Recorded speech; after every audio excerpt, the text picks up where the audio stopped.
to Top 25 Voter Pod with Chad and John, and I'm Bryce. Guys, good to see y'all again. Always great. One day we will reunite in person, but who knows when that will be. And as we allude to COVID, the Baylor is dealing with that. The men's team for sure. Women have managed to get through mostly unscathed. But so Baylor is canceled or postponed, I guess, 5 consecutive Big 12 games. The next one that's, scheduled to happen is February 20th against Oklahoma State. So the question then, guys, is, when Baylor, gets on the court for the first time in 18 days, how difficult will that be for them to play at the same level they've been playing at? I'm going to say it's going to be very difficult, especially if they're not practicing. And let's say they finally get a full squad together, maybe a day or two before the October 20th game. That's going to be really hard to be playing at the same level that you were. And they were obviously playing great. Their last game, February 2nd, 83-69 win at Texas, overcame the piped in crowd noise. And, just playing tremendous. I think they'll still play really well, but I think they might be a little more vulnerable to a loss. Chad? I disagree. I mean, they'll get them a few games to knockout from 3-point range in before they get going again, and they'll be just primed and ready to go. All right. There you go. It feels sarcastic, but yeah,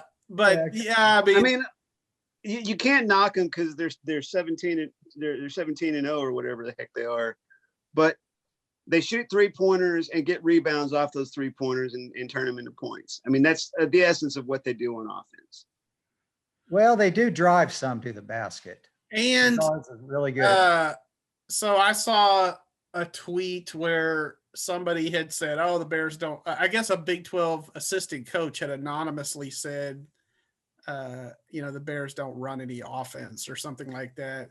And I think it was Fraschilla maybe that tweeted in response to that and had these breakdowns of Baylor offensive sets. And what they do is what you see a lot in the NBA, which is look for mismatches. Set a pick, get a switch, and get a quick guy on a bigger guy, or stuff like that. And so, and Baylor has a lot of quick guys that can, either get to the basket or obviously shoot it from outside, as Chad alluded to. They do shoot a lot of threes, but welcome to basketball in the 21st century. Everybody shoots a lot of threes. Right. Well, they're shooting a great job of 45%. Man. They do a great job of getting the ball to the open man. What were you going to say, Chad? Well, I said they're shooting, dang near 45%. So who can blame them for shooting threes? But I mean, when they get in that other gear that we're seeing in the second half of games where they run away from people, it's like as soon as the ball crosses 3-point line, the half court line, it's going up and it's going in a lot of the time. Yeah, it's effective for them, no question. I mean, to me, it's the best 3-point shooting team they've ever had. Just back to the original question, I think it would be hard. I agree with John more so than Chad, but I think it would be hard not to accumulate some rust going as long as they will be without a game. That said, they have time to kind of get it cranked back up if they get all those games back in. That's another question, and one I alluded to a little bit in my column this week, which was just about, I personally think they ought to just nix the conference tournaments all across the board in college basketball, because I agree. What's the point? And it could really throw a wrench into the NCAA tournament for a lot of teams if they go to the conference tournament and get COVID. Yeah, I completely agree with that. And there's no way Baylor's going to get in all those makeups.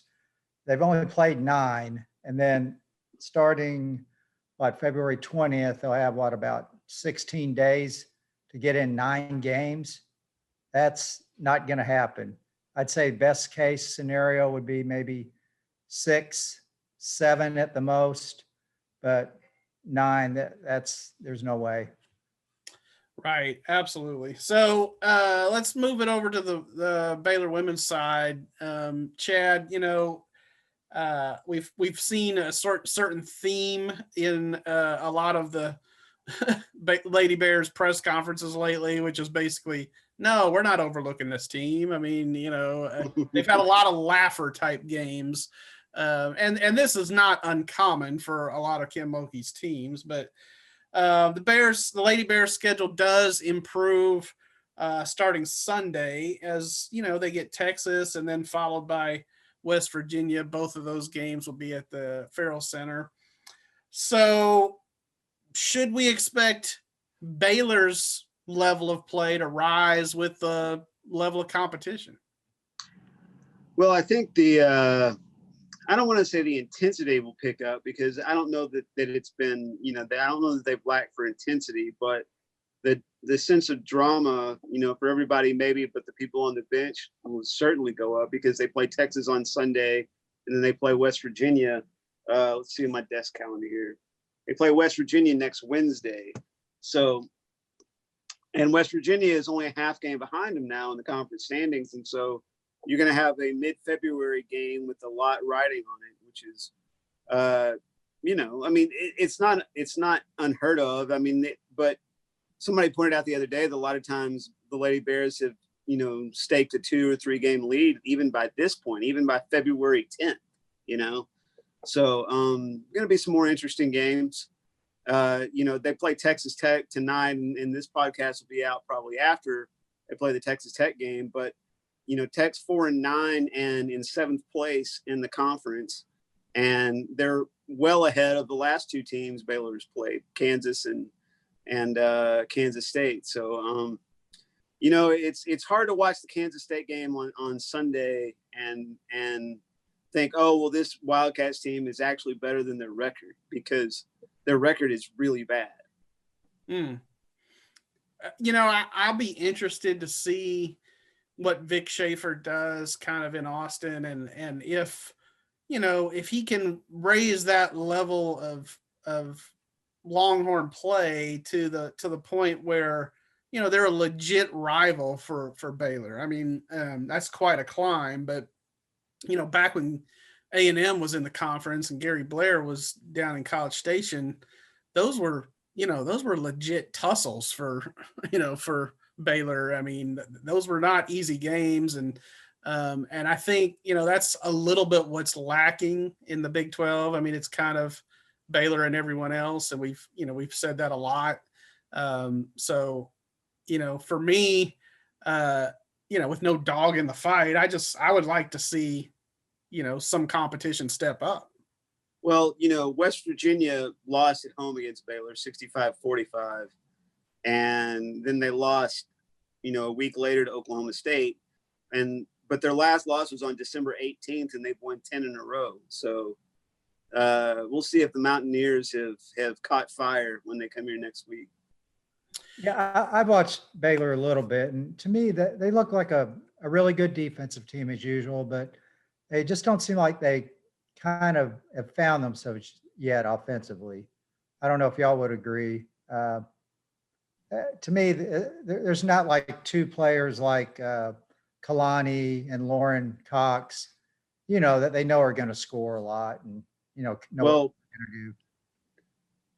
Nalyssa Smith, and she has her moments and has little flashes in games when you see this, but she's as unstoppable of a player as they've had, just because of her length and her shooting ability.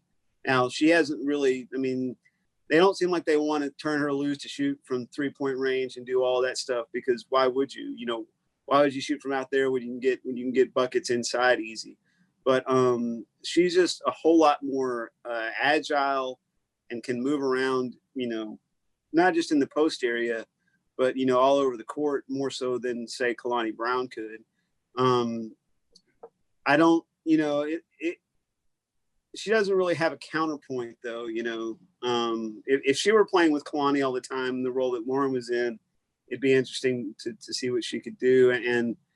And they haven't really said, okay, we're going to get the ball to Nalyssa and get the heck out of the way like they did, like they famously did. Was it Doug Collins with Michael Jordan, right? Right. So that would be fun to see for a game though. Just see the Nalyssa Smith show. Yeah, I do agree with you, Chad. I think she's different from a lot of the bigs they've ever had in terms of her ability to move and to face up and to shoot from the outside. Now Lauren Cox could hit the three and the outside shot as well, but still Nalyssa is pretty mobile. And then I like Moon Urson in terms of her mid-range game. I think that's a legit weapon for Baylor. I just think it's a different offensive team than what we're accustomed to seeing from Lady Bear teams. We've gotten so used to the back to the basket posts, with Brittany Griner and Kalani Brown and Lauren Cox, that this team's just a little different. It looks different, but that's not to say that. They've still had some games. Have they scored 100 points in some games and 90s? And they've had some pretty legit scoring outputs. So. Yeah, and they're as good of a transition team as they've ever had, I would think. Yeah. Well, I don't want to say as they've ever had. They're a really good fast breaking team, and really that's kind of how they get their engine going. Well, and John mentioned the defense right off the bat. That's always going to be a staple of Kim Mulkey teams. And honestly, that's where a lot of their offense has always come from, is getting steals, getting out and running and that kind of thing. So I think, that's what you have when you have, so many highly rated athletes on the team, is that when you get a rebound and you're determined you're going to take that rebound and go score in the next 4 seconds, you can do that a lot better than, 95% of teams in women's college basketball. Right. All right. So we were all three working last night. John and I were covering some high school basketball. That's not unusual for me, a little unusual for John, but he's getting roped in since Baylor is off. But Chad was in the office or working the desk. So I'm not sure how many of us saw this live. I did not, but I have seen it since. And this could be like lighting a match to a fire here, but we'll see. So what was your opinion of Chris Beard's tirade against West Virginia last night?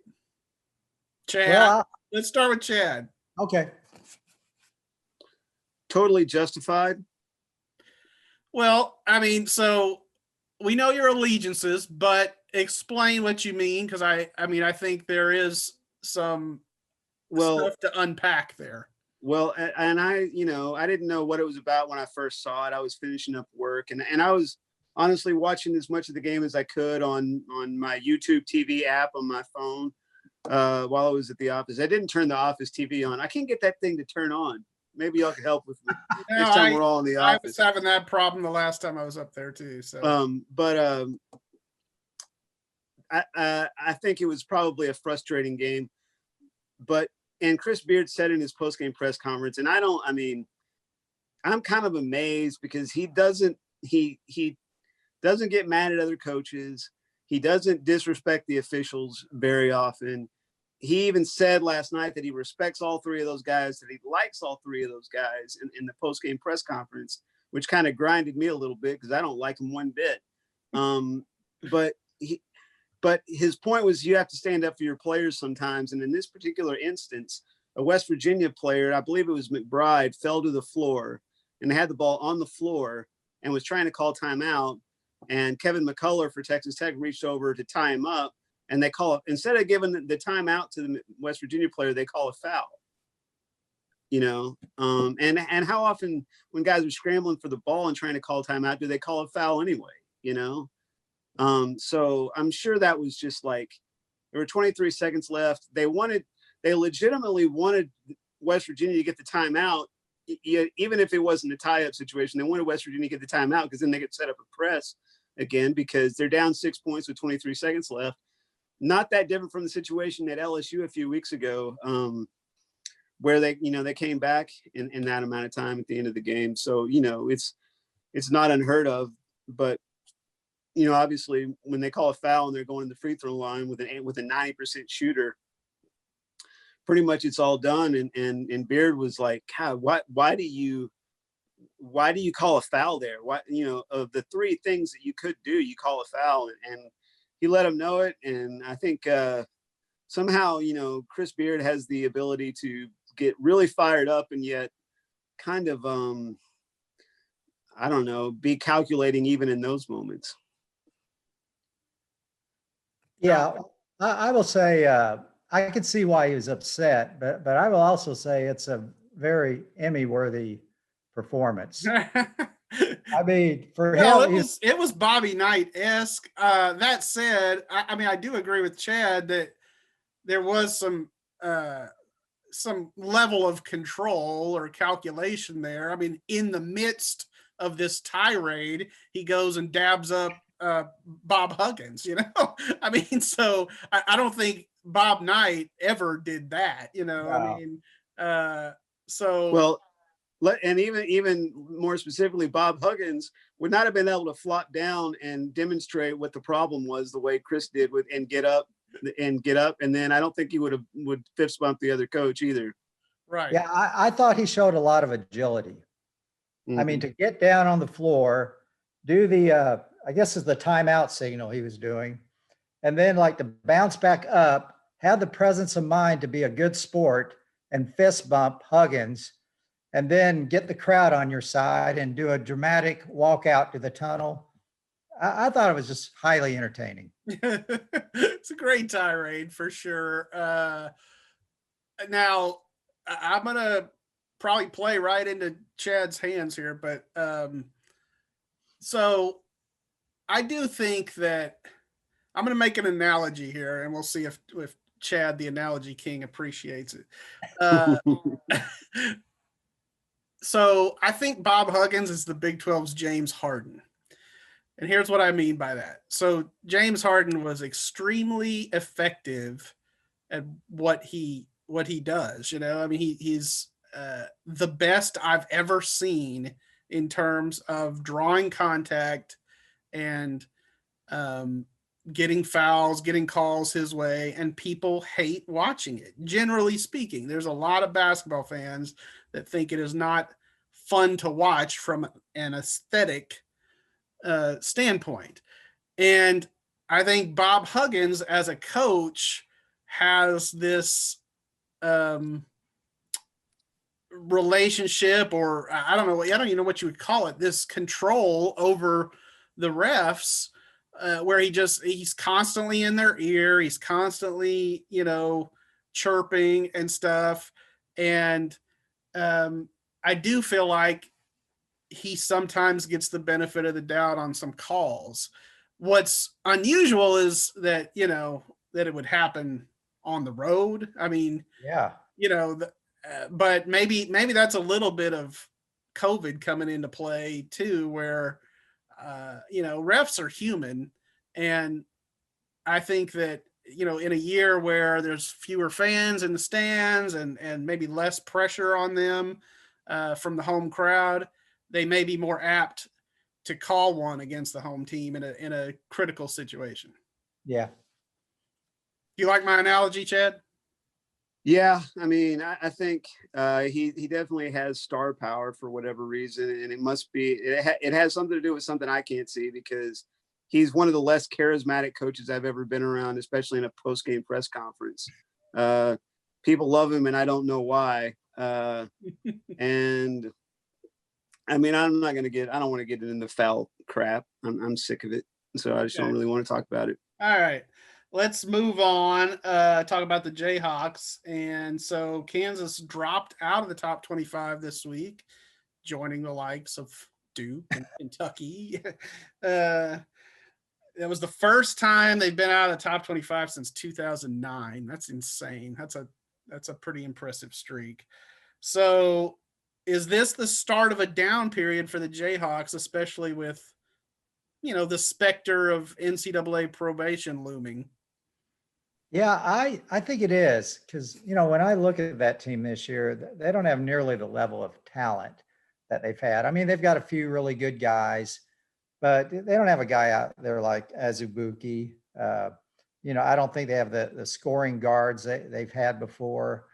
And I think part of that might be just this, like you said, the specter of probation that might be turning some guys away from them. So I could see maybe a couple down years, and we'll see what happens with Coach Self. If he wants to stay there. So yeah, I can see him maybe sliding a little bit. The Bill Self question is a big one, and it's hard to see him sliding one way or the other because Bill Self, I feel like, has his own ability to hit his own reset button and get things going again there, and like you said, this dark cloud is hanging over him, and it's kind of kept him probably from being like top level Kansas for a few years now. I mean, their streak got broken after 2019, and they were kind of just keeping it going in 2017, 2018. But then, if Self leaves, they're going to bring in a hot shot. They're going to bring in one of the best coaches in the country, and they're going to be able to recruit off that. And that's going to, they're going to just rebound back to that level anyway. Or,